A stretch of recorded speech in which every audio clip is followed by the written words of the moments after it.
The sky over the biome of Oakhaven was not the familiar, jagged pixelated blue of the vanilla world. Here, the clouds shimmered with a faint, iridescent violet, and the moon, a perfect, glowing square, bore the etched sigils of an ancient, forgotten arcane order. Alara stood on the precipice of a jagged cliff, the wind whipping her leather cloak.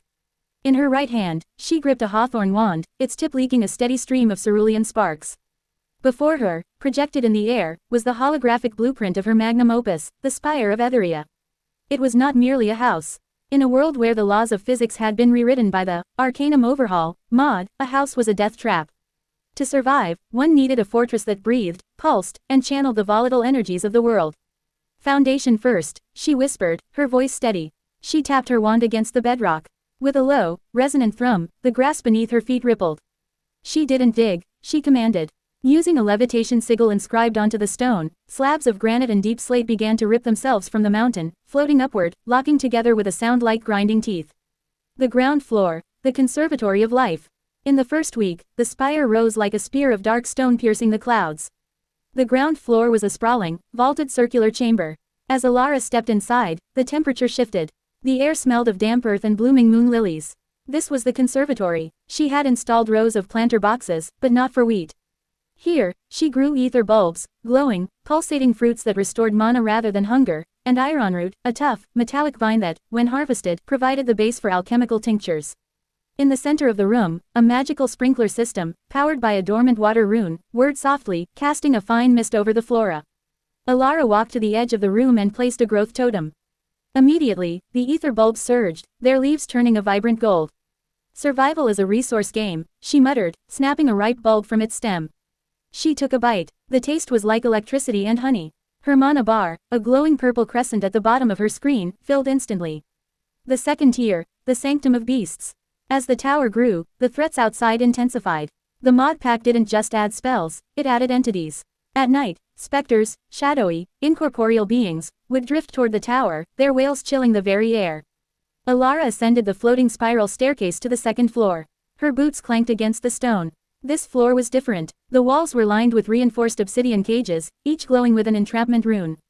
She heard a low, rumbling growl. In the corner, a star glider, a creature that looked like a cross between a fox and a dragonfly, its fur twinkling with actual constellation patterns, paced restlessly. She approached it slowly, pulling a handful of powdered glowstone from her satchel. "Easy, Aster," she murmured. She tossed the powder. The creature leapt, catching the dust in midair and purring, a sound like a cello being bowed. She didn't cage these creatures out of cruelty, she kept them for their essence. By feeding them, they produced star silk, a material she would need for the high-tier robes she intended to craft. Turning away from the creature, she glanced at her worktable. On it lay a stack of blank parchments. She dipped a quill into a bottle of dragon blood ink. She needed to scribe a warding rune. If the tower was to be a bastion, it needed to be invisible to the prying eyes of the necromancers who roamed the southern plains. The third tier, the Arcane Forge. By the time the third floor was complete, the Spire of Etheria stood 300 meters tall. From the top, Alara could see the curvature of the world. The third floor was the heart of the tower, the Arcane Forge. It was a chaotic mess of bubbling cauldrons, spinning mana conduits, and humming staves. She walked to her infusion altar. It was a complicated construct of 6 pedestals surrounding a central plinth. She placed her hawthorn wand in the center. Then, she began the ritual. She placed a diamond, a bottled lightning, and a piece of star silk onto the surrounding pedestals. The air grew heavy, static electricity danced across her hair, making it stand on end. The mod pack's complexity shined here. If she placed the items in the wrong order or if her mana fluctuated, the whole room would explode in a cascade of unstable elemental energy. She focused, pulling on her stored mana through a mana battery she had built earlier. The room turned blindingly white. Crafting in progress, 30%, 60%, 90%. The feedback loop shrieked. A spark jumped from the altar, scorching the stone floor. Alara didn't flinch. She fed more mana into the ritual, her hands glowing with intense violet light. 100%. The light imploded. Standing on the plinth was no longer a simple hawthorn wand, but the staff of the eclipse. It was carved from black elderwood, with a floating, rotating shard of pure sunstone at its peak. She picked it up. The sheer weight of it sent a jolt through her frame. She pointed the staff at the ceiling. A beam of concentrated starlight tore through the roof of the tower, punching a hole in the clouds and incinerating a stray specter hovering outside. The descent of the void. Her victory was short-lived. The spell had acted like a beacon. Far below, at the base of her tower, the shadows began to coalesce. Hundreds of them. The Void Swarm had arrived. In this mod pack, the Void Swarm was the ultimate endgame event, a force designed to test if the player had truly transcended from a mere survivor into a master of the craft. Alara didn't panic. She had prepared for this for 40 cycles. She ran to the floor of the conservatory. She pulled a ley line trigger from the wall. Activate, she commanded. The stone of the spire began to glow with a deep, pulsating orange light. Deep beneath the bedrock, the runes she had spent weeks etching now roared to life. The tower wasn't just a building, it was the largest conduit of defensive magic in the server. Outside, the ground shook. The Void Swarm surged forward, a tidal wave of darkness. But as they touched the radius of the tower, they hit an invisible wall of pure, solidified mana. Alara climbed to the very top, the pinnacle of the spire. She stood on the open-air balcony, the wind howling around her, the staff of the eclipse humming in her grip. She began to cast. She didn't use a single spell, she wove them. She cast haste on her feet, gravity well on the ground below, and a chain lightning storm that she channeled directly through the spire's own structure. The tower became a weapon. Arcs of lightning, conducted by the iron-wrought designs on the exterior, leapt from the spire's balconies, incinerating groups of monsters the moment they formed.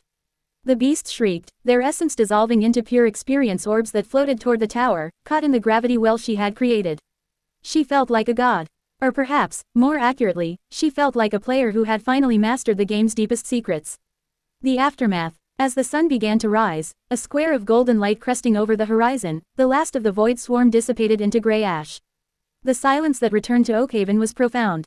Alara exhaled, her mana bar nearly depleted, sitting at a sliver of red. She leaned against the obsidian railing of the peak, watching the world re-render itself in the calm of the morning. She walked back down the spiral stairs, passing the conservatory where the flowers were now glowing with the residual energy of the battle, past the star glider who watched her with curious, intelligent eyes, and finally back to her forge. She sat at her desk and opened her spellbook. There were still chapters to write. There was still the matter of the Underrealm, a dimension of floating islands and dragons that she had yet to map. She had her tower, her beasts, and her magic. She had survived the night. She picked up her quill, looked at her map of the world, and drew a single, bold line toward the dark, unexplored horizon. Next, she whispered, a small smile playing on her lips. The spire of Etheria stood tall, an island of civilization in a sea of wild, untamed magic. It was no longer just a build. It was a statement, and in the world of the mod pack, the only limit was the reach of one's own imagination. Alara stood up, checked her gear, and readied her staff. The sun was up, the world was waiting, and she had a kingdom to build.